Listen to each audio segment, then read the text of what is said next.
The following program is made possible by Prescott Tire Pros and Automotive Service.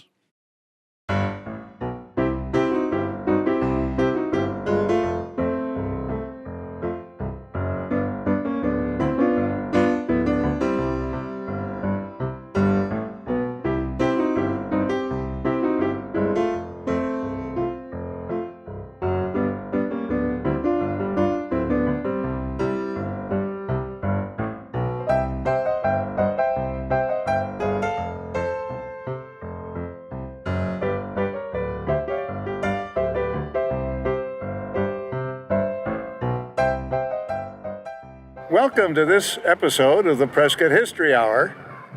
Here we are on Prescott's illustrious Whiskey Row. I'm John Krizek, your host, and with us here today is Brad Courtney, the ultimate historian of Whiskey Row. And the only one. The only one. Makes me unique, I guess. Brad, when you wrote the book about the history of Whiskey Row, which we did a show about, Right. you took us from the 1860s when the thirsty miners came out of the gold hills south of town. Call it thirst. Call it thirst. Not too quenching, but To the roaring, if I can call them that, 70s, 80s, 90s around here.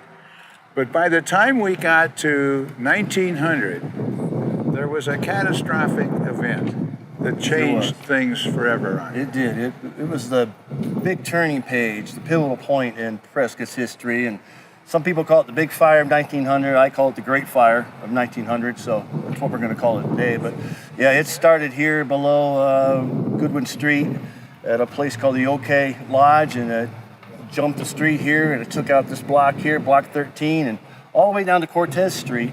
But it was pivotal because after the fire lasted about 4 or 5 hours. This was July 14th, 1900, into the morning of July 15th. They finally stopped it. But after this fire, this business district was wiped out, and people in Prescott really had to choose whether or not to continue the dream they were calling Prescott. And all of this is new since 1900. This is a result of the fire. Yeah. Most of these buildings here, if not, there's been some refurbishment, but yeah. Well, we're going to go and look at a whole bunch of pictures that you've collected and listen to the story of how that fire happened and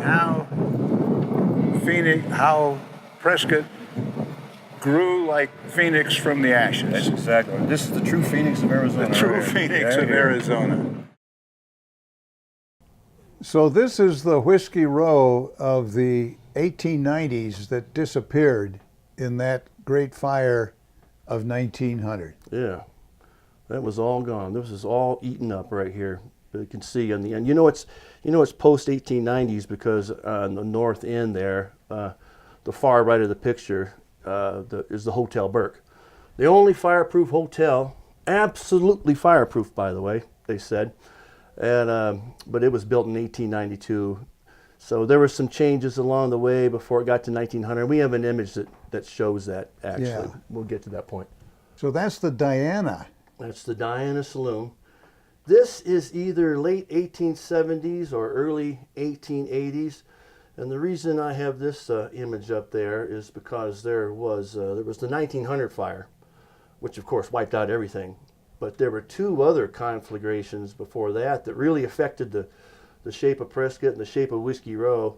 And what I want to show here is... Well, now that's the corner right where the St. Michael's is today. Right, and that's called the Diana Saloon, which came in 1868. And then it burned up in 1883. But that was a real special place because it was the first two-story building, wasn't it? I think it was the first two-story building, but it was mammoth. I look for at its it. time. It's about the size of the house I grew up in. Okay. But it was in 1868. I called the Diana Saloon the mother of all the whiskey, the Montezuma Street saloons. Okay. And what happened here is, there was a big blaze in Prescott, and there we see the headline there, and it says Whiskey Row licked up by flames. What's interesting about this headline, that is the first time the term, the moniker Whiskey Row, was in print in a Prescott paper. And what year was this? 1883. They weren't real proud of that. It'd been around probably since 1874, they call it, but for some reason, well, the reason's obvious. They didn't want to have a place known for whiskey and getting drunk and stuff like that. But the fire, I'll show you the image again here, but it says hundreds houseless and homeless. I think what that means is that there was about 75 to 100 people that were unemployed because there weren't a lot of houses to live in right there. But this fire started somewhere. You look halfway down the picture, there's the Cabinet Saloon. It's really kind of hard to point out at this angle. But the fire started in the restaurant portion, hit the Cabinet Saloon. It was early in the morning on July 6th. I figure out the date. It took a little time to figure that out.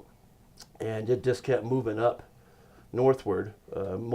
All the fires have a northward direction for some reason. Because the wind is coming from the south. That's probably where the winds are coming from. And this fire had a little southward movement, which I'll explain, but it burned all the way up to the Diana, but they dynamited the Diana. They brought it down perfectly, and that's where the fire stopped. But you look about halfway down, so that was an empty, it was called the burnout section. And there were a lot of empty lots there, and we'll talk about that in a minute, but that was the Whiskey Row Fire of 1883. And what we have here is, this was called the Sherman Block, and this is actually on Goodwin Street. And go ahead. Yeah, that's right about where City... where the Chamber of Commerce. Chamber of Commerce is. Chamber of Commerce is, yep. Yep, and this was, Sherman House was considered like the first-class hotel that Prescott had been calling for years. And to the very left there is actually the original palace, in the sense it's the one that's connected to or related to the palace of today. There was two other palaces which had no relation, so there's been some confusion about the origin of the birth year of the palace. But actually, I give it 1874, which I can talk about there. But let me get you a close up here. There it is. That was called the palace. That's right about where the post office is. Right about there, and as you can tell, the exterior is not much palace-like, but the interior was quite pretentious. I would put it that way. Ostentatious, is that the word I'm looking for? But it was a pretty fancy place. So this palace here was opened on June 23rd, 1883, 2 weeks before the Whiskey Row Fire of 1883. So it became really the go-to place, because many of the other saloons were gone. Were gone, So it became very popular until Valentine's Day. Early on Valentine's Day, the alarms sounded again, and a little bit too much deja vu. And this was only 7 months after the 1883 fire. The Sherman Block was on fire. You see the Sherman House there? And on the right side over here, another defective flue is where the fire started. And these buildings were all wooden. Even the palace was wooden. When the palace was being built, the locals were saying, please, somebody build in brick. But the owner, Nathan Ellis, said, well, when everybody else starts building brick, I will too. But the cheap way to go was with wood, and they paid for that. So this entire block here was wiped out.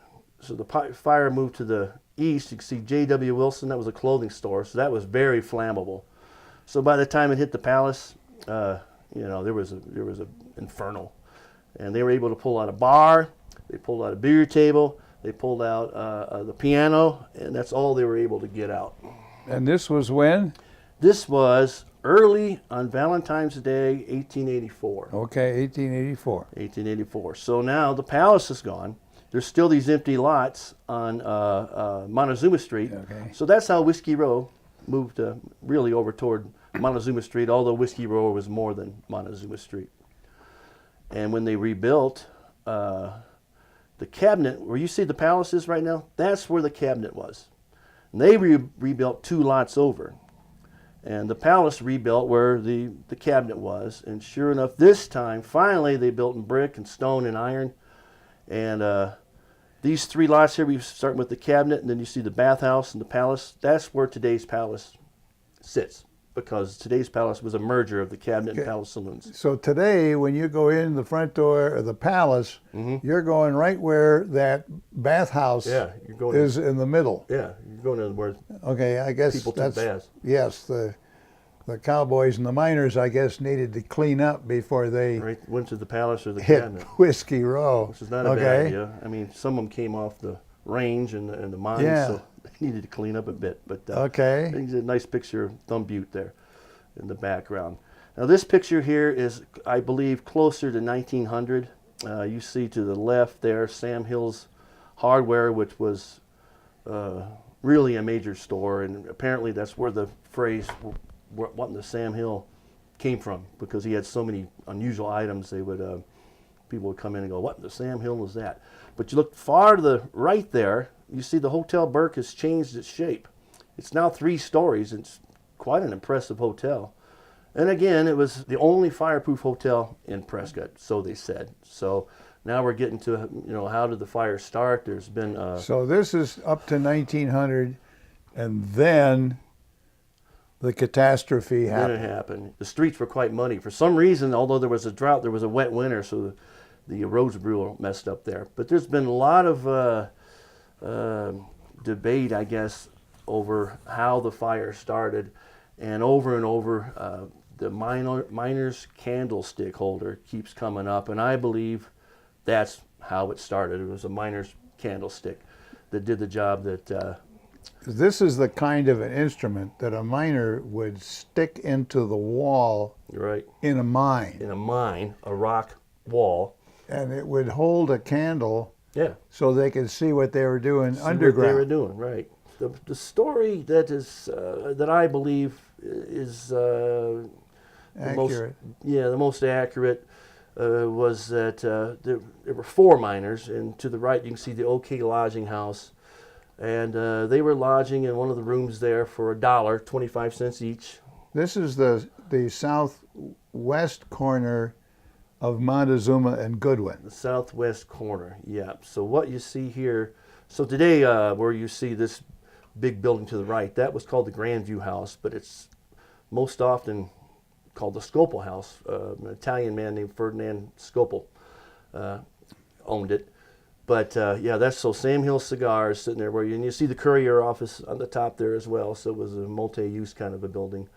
But the story that's most told is 4 miners were out partying on the night of July 14th, and apparently so were many other people. The sheriff, George Ruffner, said, if I had to arrest some drunks tonight, I have to put a roof over all of Prescott, and people were really partying. But you can see the Grandview House on the right, and you look below there, at the very bottom, you can see it has a cellar. And that's where the cellar saloon was. So these 4 miners were partying in the cellar saloon. They decided to go back over to the OK Lodging House to the right. And apparently when they got there, this is sometime before 10 o'clock, they figured out it was a little too early to retire. And at some point, one of the miners jabbed one of those miners' candlestick holders into the wall, and they left. So they left it burning. They must have been a little intoxicated. A little careless. And forgot what they were doing there. So what I believe is what this man here, right here, this is Bert Lee. He was actually a volunteer fireman for the OK Company, and this is him 40 years later. But what he said was when the alarms went off, he hurried over to the Prescott pumping station there, which you see there. That's you can see it there. It's on Granite Creek. You can see the hose right there that may have been used for fighting this fire.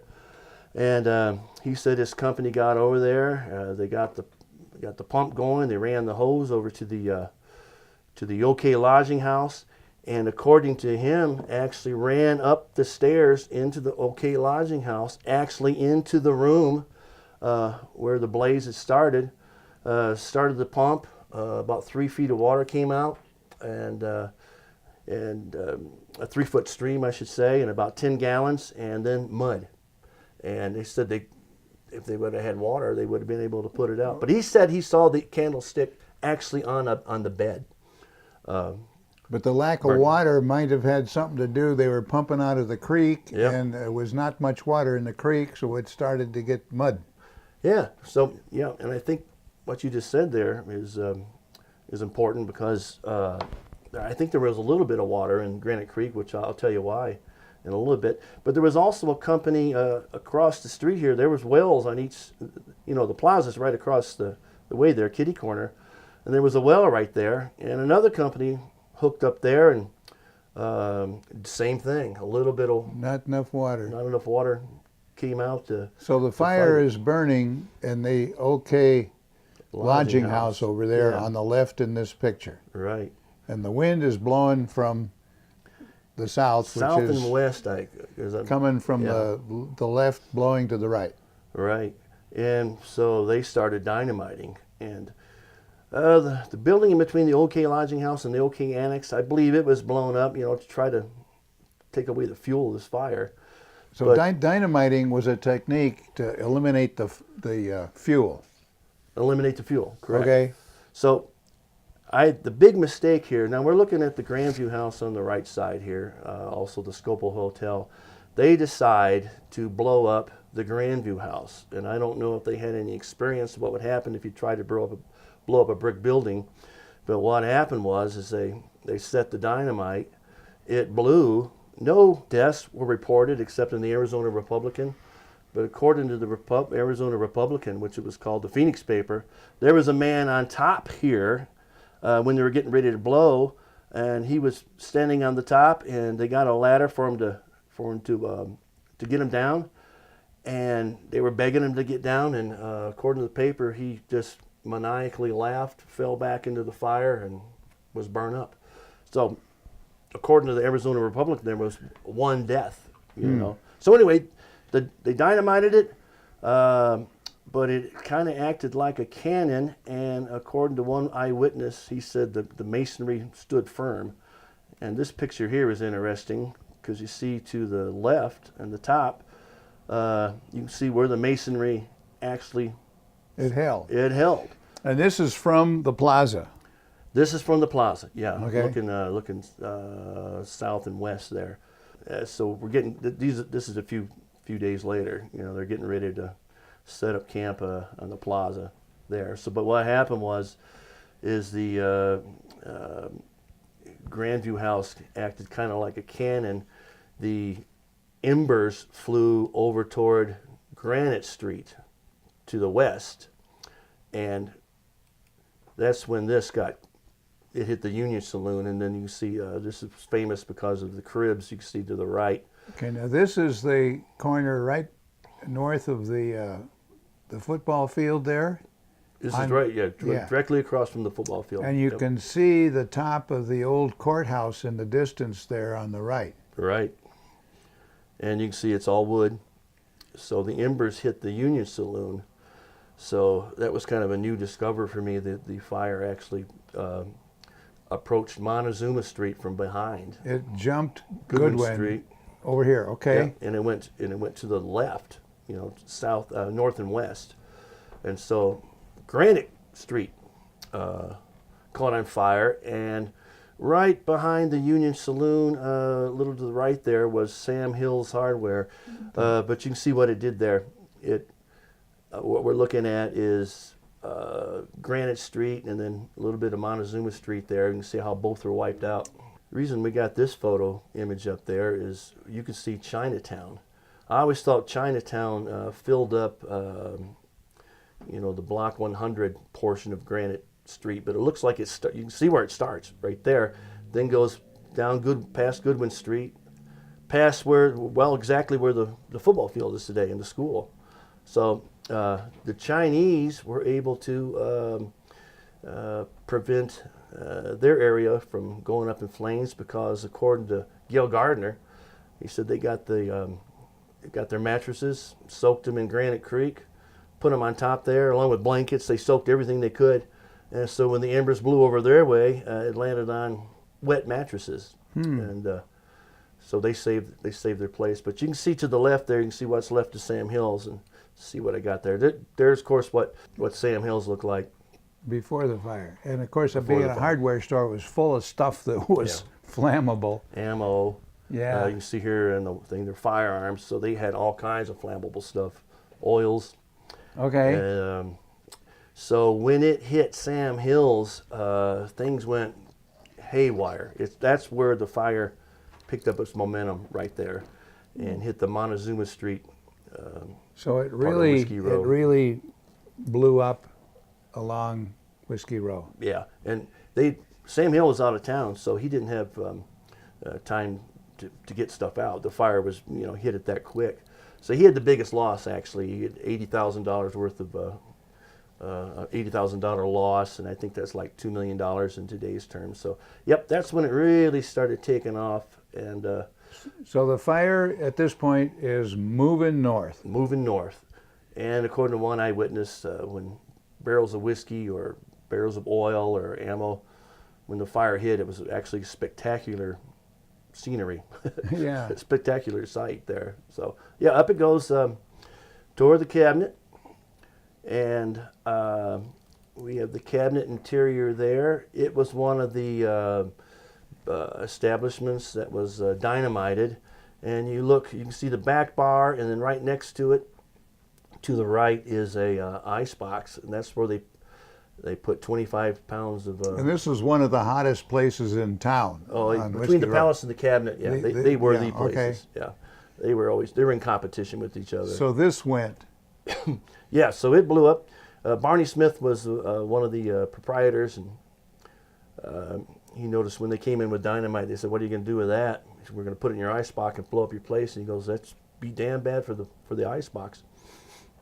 So the cabinet was blown up there, and now it's heading toward the palace. They just couldn't get the fire to stop. It had too much momentum.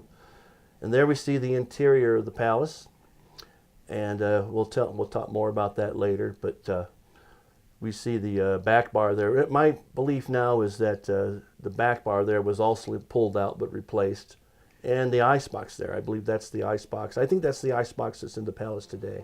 Okay, we're going to take a little break here, but that story of that bar being saved Is my favorite. That's a story that we've heard for years, and we're going to get into that detail right after the break, and we'll be right back with more of the story of the Great Fire of 1900 in Prescott, Arizona. This program has been made possible by Prescott Tire Pros and Automotive Service.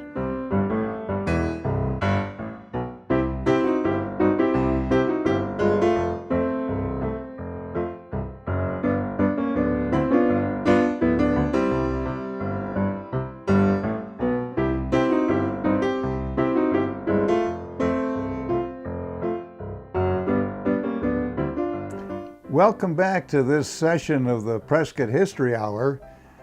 I'm John Krizek, your host, and with us today is Brad Courtney, our ultimate historian on Whiskey Row. At least Whiskey Row, yeah. And we're going to get to the continuing story of the Great Fire of 1900.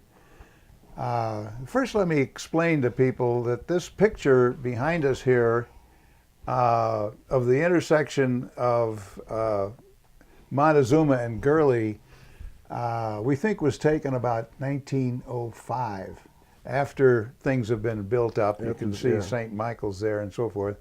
And there's no cars, but there are a couple of wagons. Anyway, that's what you're looking at when you're not watching the story of the Great Fire. Well, we're back to, I think this is a pretty extraordinary image here. And I think this image is taken from probably Granite Street, looking over at Montezuma, probably after the fire started dying down some, because some of the descriptions of what the fire looked like was, it probably be twice of what you're seeing here. And I think what you're seeing across the way there, behind the flames, is probably Cortez Street, and to the right you can see a taller building, which may be the courthouse. See, at this point, the city is basically on fire, and there's all sorts of panicky things going on. There's all kinds of things going on. There was one witness who said that actually it was so bright that the chickens came out of their roost, and the roosters were crowing because they thought it was morning. And this is during the night. During the night, yeah. So, and this witness actually lived over in Cortez, and they had chickens, and he said the rooster came out crowing. Another man said you could read a newspaper from as far away as Mount Vernon. It was so, and there was just, the noise was incredible. Barrels of whiskey were blowing up, barrels of dynamite were blowing up. There was, the dynamiting was going on, but some people described it as quite an amazing sight, that they could see the countryside, they could see the mountains, so. Hell on earth. Yeah. Okay, so what happened then? So moving up toward the Hotel Burke on the corner of Montezuma and Goodwin, and I put this ad in there that it ran week after week after week. The first time I saw the ad, I looked at it and I read, "It is the only absolutely fireproof hotel in Prescott," and I just started laughing because I knew the end of the story. I knew the punchline. Back to this photo there, you can see to the right the Hotel Burke, and the hope was at the time that they decided not to dynamite the Hotel Burke because they were relying on the belief that it was fireproof, and they were hoping the fire would stop there. But the fire was so great, there was no stopping it. They even said it created its own weather. It had its own windstorm. Yeah. Yep. So it hit the Hotel Burke and just ate it alive, and so now it's hit Gurley Street, and the hope was it wouldn't cross, but directly across the street on Gurley Street was the Kelly and Stevens store, which had flammable stuff.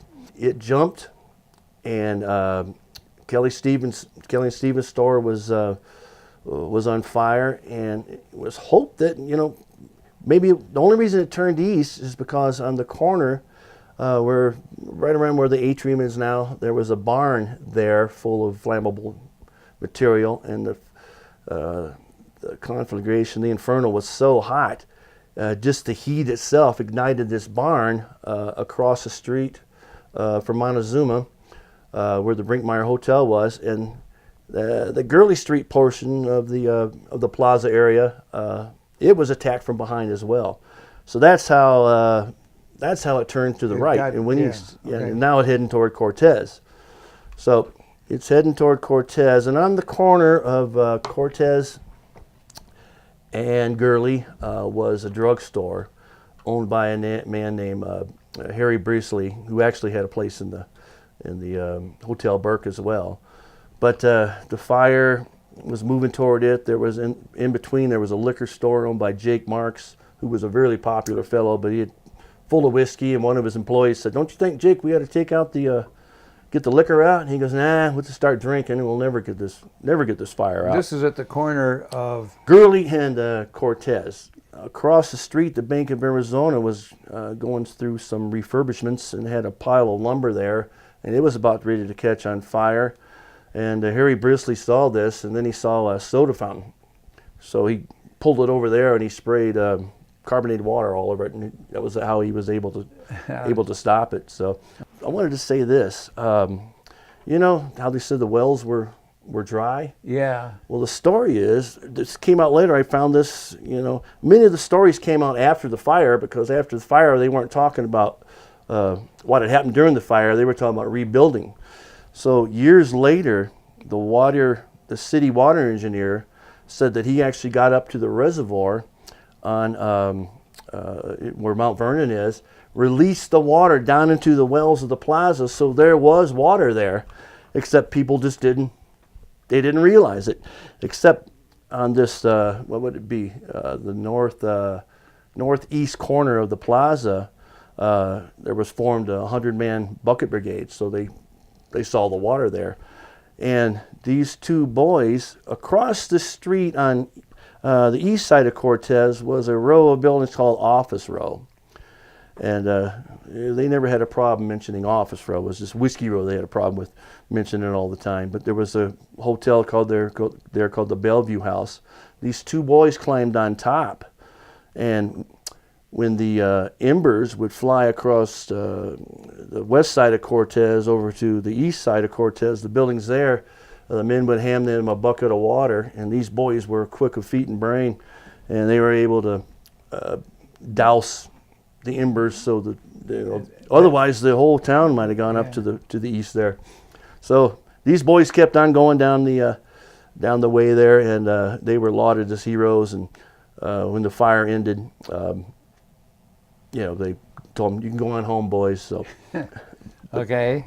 you know, one of my favorite stories that some of the men who fought the fire got a big kick out of happened as the fire was moving north toward the Hotel Burke, and of course the businesses wanted to get their inventory out into the plaza so they would have something to work with or something to sell when the fire was done. And Harry Brisley was a pharmacist, and he was one of the key eyewitnesses of the fire. I think he saw that fire from almost beginning to end. I know he saw it when they tried to put it out there in the corner where the Scopel Grandview House was. But as the fire was moving north, Harry Brisley had a drugstore. He had two drugstores actually, but he had a drugstore in the Hotel Burke, kind of probably where the St. Michael's Alley is today. And he was getting out his inventory, and along came this lady, probably a professional. In other words, a prostitute. Whatever that means. Yeah. Anyway, she didn't have a lot of inhibition, and her method of helping, and she was a great help, was she'd run over to the drugstore, lift her skirt up, the men would load it up. She'd run over to the plaza, and then she'd dump the contents, the stuff, and she'd run back, lift her skirt up again, and somehow this stood out in the minds of the men. That was this little entertainment. A little entertainment in the middle of the fire. While they were But fighting. it was part of the scramble that went on during this fire to save stuff.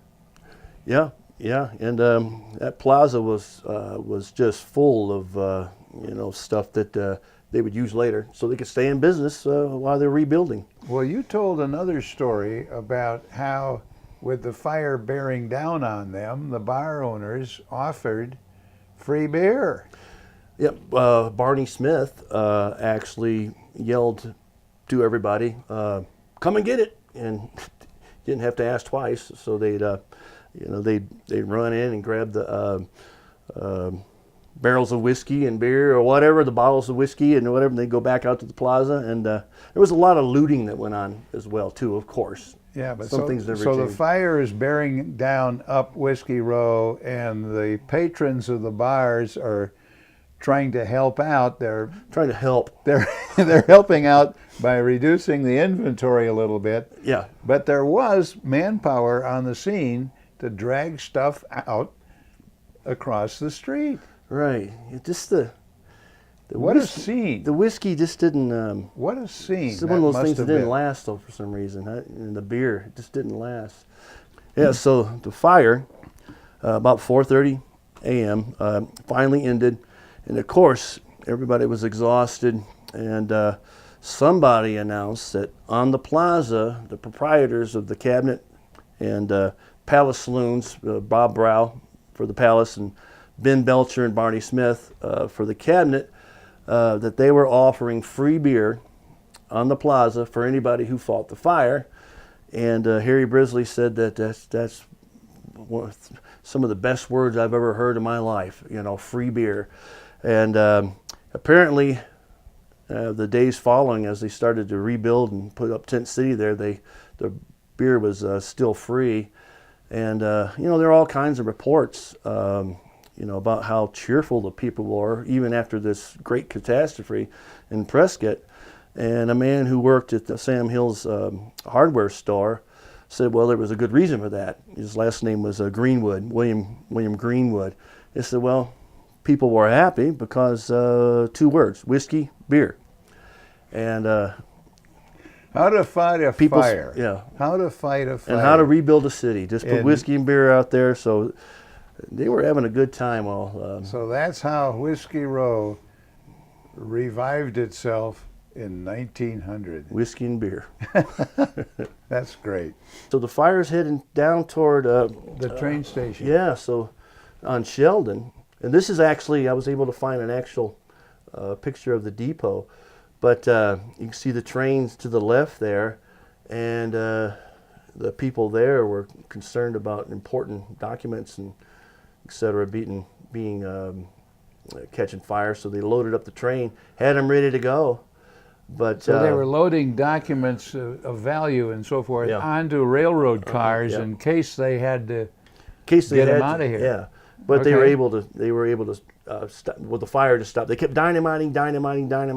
Finally, So the fire did not get that far north. it hit as far as Willis Street, and we have some pictures that actually show that. So the fire, it was about 4:30 in the morning, and they dynamited one more saloon, and that stopped it. So the fire it took about 5 hours to fight it. So we got some images here of the aftermath. So let's take of that. But here's this map here actually showed up in the Arizona Republic, Phoenix Republican, it was called at the time, that showed the area where the fire had wiped out. But there are a couple mistakes I discovered. You can see it started to the left there. You can see the OK Lodging House. Took out the 100 block there, block 13. You can see how it swerves up north of Chinatown and up. I don't believe the fire went that far. Across Gurley Street. Yeah, I don't think, because Yeah. we'll see pictures that But it got all the way up to Willis, Willis. and it got all the way over to Cortez, Yeah, but the buildings on the other side of Cortez were saved. the other side of Willis. Yeah, the other side And of the other Willis. side of Cortez here. Yeah, Okay. yeah. Look at the lumber yard there to the right there. That lucky didn't hit there. But yeah, first to report the fire was not Prescott papers were wiped out. The Miner and the Courier were wiped out, so it was outside newspapers Outside that reported. reporting. So there were some mistakes. Okay. So this is an 1897 photo of a Prescott. So this is what it looked like, pretty close to what it looked like at the time This before this the must fire. have been taken from the hill up there where the Pioneer Home is. That's what I think. Yep. And in the distance back there, well, you can not only see the courthouse, but you can see the Catholic Church Right. with the steeple in the distance over there to the left. To the left, yeah, it's still there, right? Which is still there today as the theater. Right, right. What was it called? Sacred Heart or something like that. Well, it's But, the Sacred Heart Church then, and it's the PCA now. This photo is really, and it'd be fun to sit there and pinpoint what I can see. Yeah. The Union Saloon, and you can see all kinds of stuff there. The And that's Grandview before. House. This is before the fire. So after the fire, well, it looked a lot flatter. Picture taken almost from the same location. You see so many buildings are gone. The courthouse still standing, but it really altered things, didn't it? Yeah. Awesome. So we got a picture. Now we're looking north from probably the courthouse. This is from the old courthouse looking north right across where the Gurley Brinkmeyer. Street. Yeah, the Brinkmeyer's gone. So yeah, this is the corner of Montezuma and Gurley there. You can see the the extent of the devastation. The gazebo is down in the Think of the corner there, Right there, on the yeah. left. And you see It survived. There's a different version of it today, but that's what it looked like at the time. So there's always been something there, like a gazebo. Yeah. But the also thing you can notice here too, it's when I first started researching all this, many times they said Prescott this was all because Prescott was a town of wood, and every building was made of wood. But you can see a lot of the brick Yeah. remnants still standing. Some So things survived. there was plenty of brick at the time, but the fire was so great it just Yeah. took that out too. This image here is where you see the Phoenix Saloon there. That is right about where the Mile High football field is now. And you can see there. You can see the the church steeple again there. But you can see the tents going up. So we're actually looking at the western portion of Goodwin. Right, of the 100 block, they call it, or block 13. Okay. And if you look real close, you can see the back end of the palace still standing there with the brick. And now we are looking. This is looking straight west straight across west, yeah. Montezuma.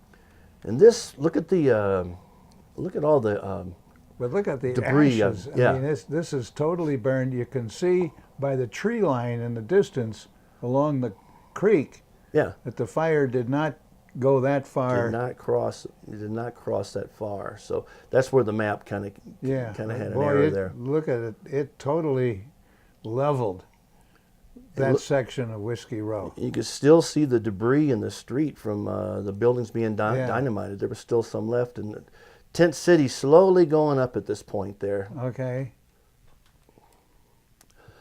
Now we're moving north up. Look at the debris in this image. And there's the facade of the palace in the background there to the right. And I believe, I forget the name of that other brick building there, but just to the right of it, that's where the cabinet sat, and it was blown up. And then the bathhouse. So a little bit of the palace stood. We'll get a closer look at that in a minute, but it's just amazing to me. You might even see that in this picture, it's kind of hazy. There might be some smoke It's still there. still smoldering at this point. So this was taken, especially when you see all the debris out on the road there. This was taken probably shortly after the fire. It's pretty much the same location there, but Tent City is... Yeah, again, you can see that facade of the palace across the street. Yep. But the Tent City is emerging on the plaza. Right. Probably the double tent there you see is probably where the cabinet saloon's set up. To the left there, you can see it's kind of wooden. That's probably where Robert Brow put up his temporary saloon, which we have an image of coming up here. But so the merchants downtown wasted no time in getting back in business across the street from where the fire had burned them out. Some reports I've seen, the next day they were getting things back in order there. And to the right, you can see what's left of the Hotel Burke, a little bit there. And now we're looking northward again there. Now you can see what's left of the palace, including the back end there. There was a dining room. You can see to the right, it's kind of like a square part of the building there. There was a dining room back in that area and a kitchen. So. And then you see... And this would have been about where the St. Michael's is today. Exactly. On the right. Yeah. Okay. So what you see there, you see these boys who were given a certain amount of money to stack these bricks, and they were paid by the brick. And one of the guys grew up later and said there was a lot of theft going on from one stack of bricks to the other. Boys would sneak bricks over to their pile. But that is they're getting the bricks ready to rebuild the Hotel Burke there. I'll be darned. They're collecting bricks. Collecting bricks. You can see that one boy there. He's got an eye on. Yeah. Okay. They're the boys' bricks. All right. And now I think this. Now this is the Tent City across Montezuma. Yeah. And you can see the old courthouse there on the right.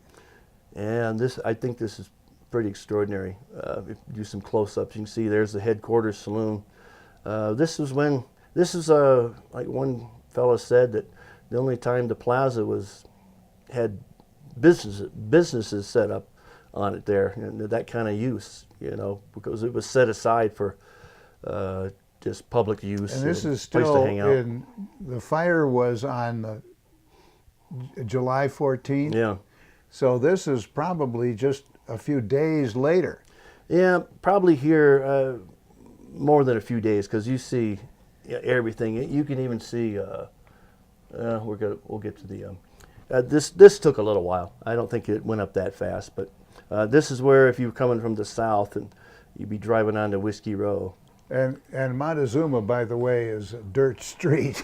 Yeah, yeah. But so here's another view. Look at the from the other direction. construction in the plaza. Yeah, we have wooden buildings and probably within weeks of the fire in 1900.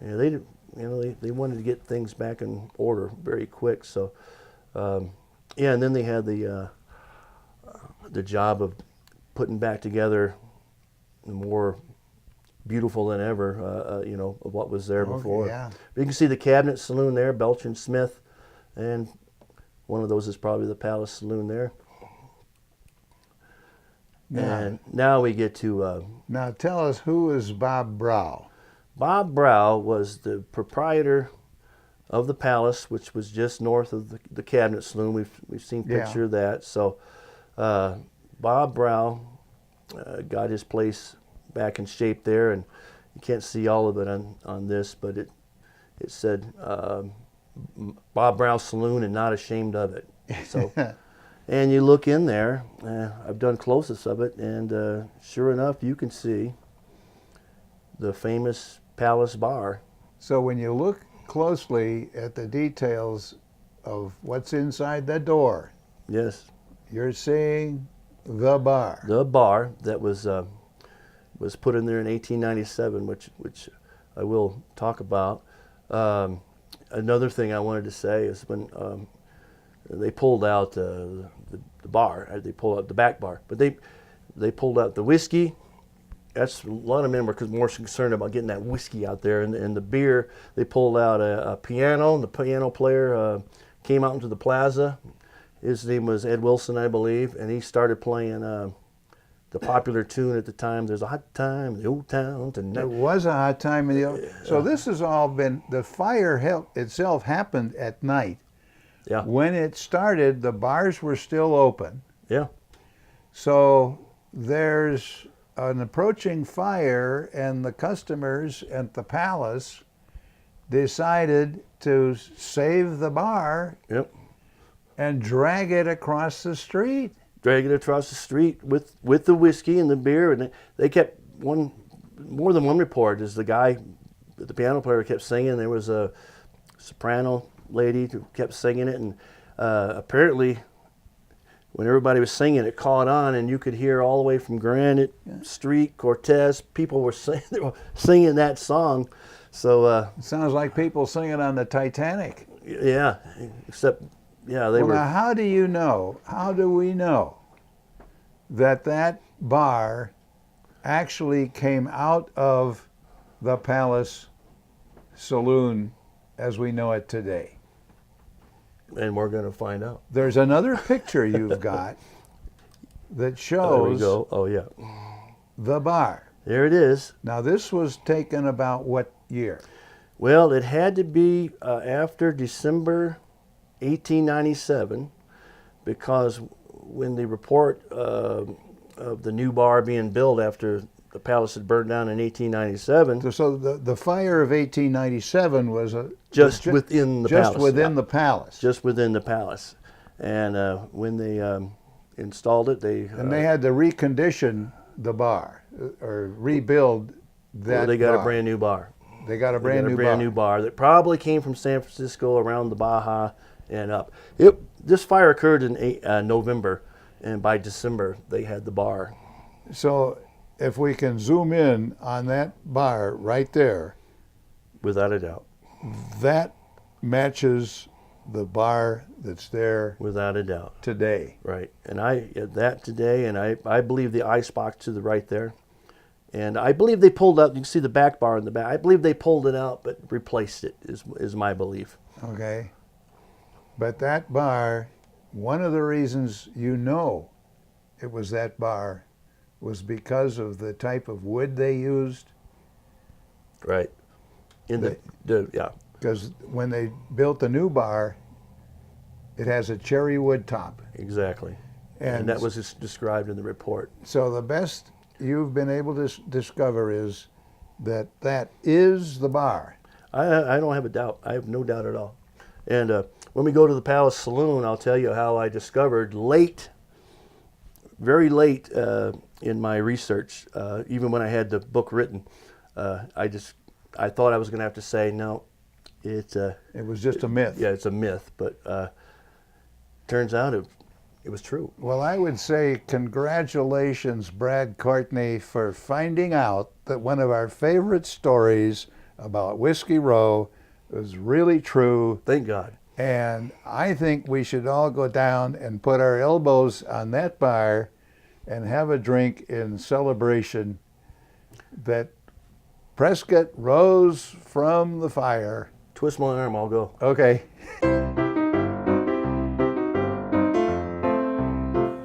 So this is the bar. This is the bar.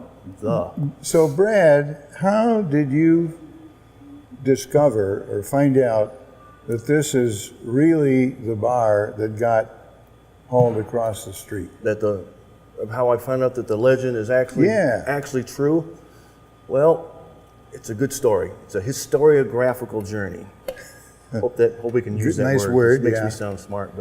But when I first decided to research the history of Whiskey Row, that was one of the first legends I heard. And as I was researching, there were some of these legends that I was going, oh my gosh, that's not exactly the way it actually happened, So I was debunking a lot of the legends, or revising them, I should say.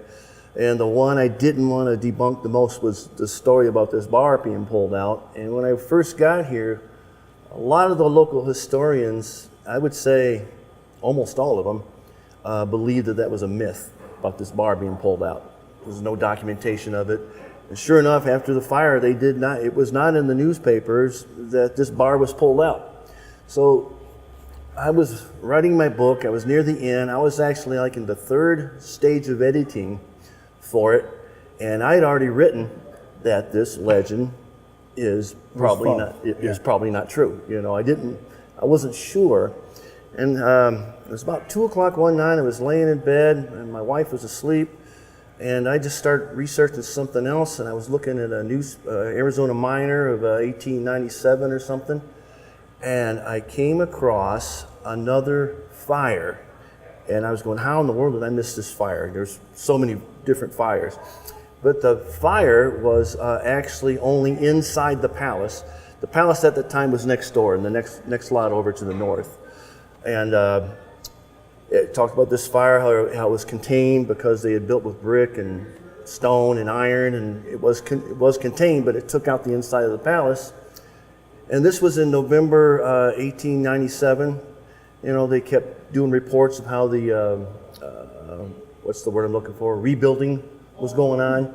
And I came across, when it was starting to get finished, it was about ready to reopen, and it was a December 28th, 1897 miner, and they reported that the new bar had been put in, and it had the cherry top.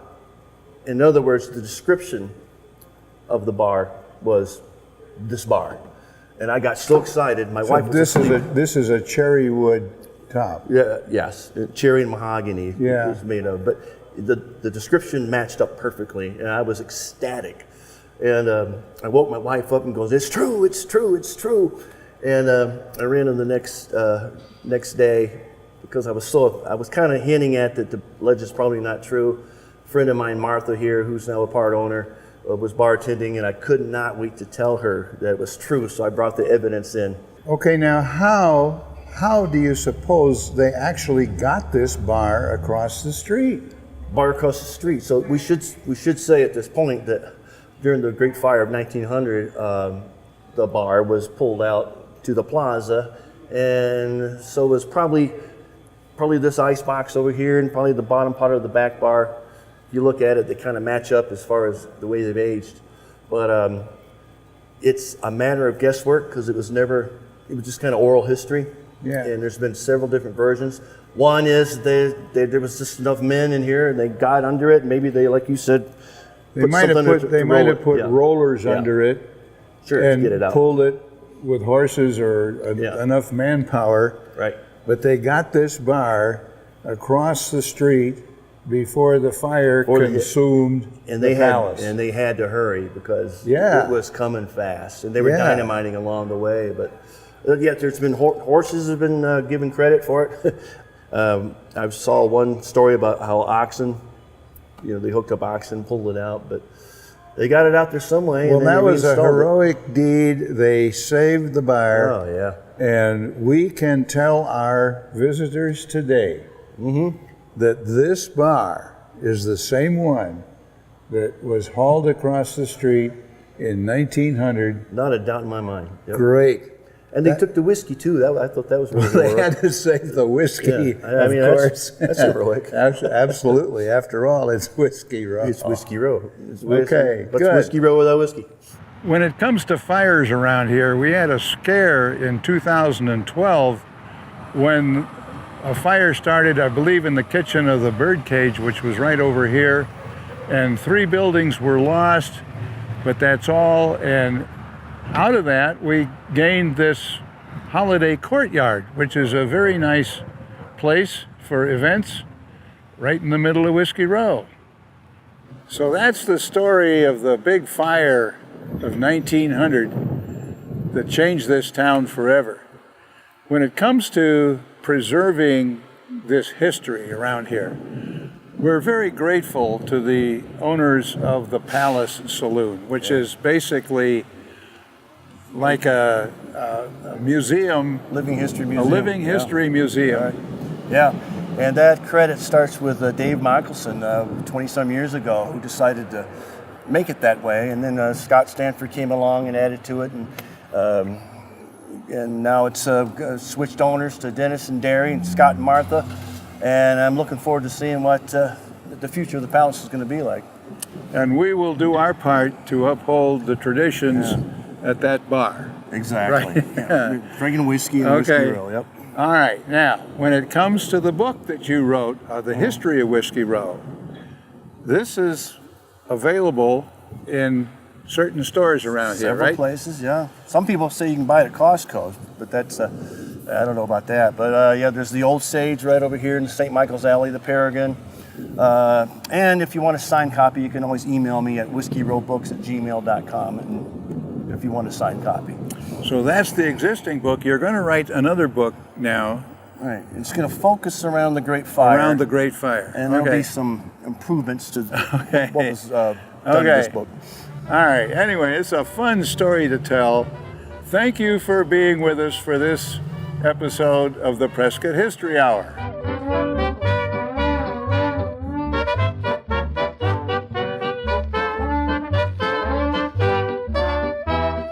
When you hear the bells go ting-ling-ling,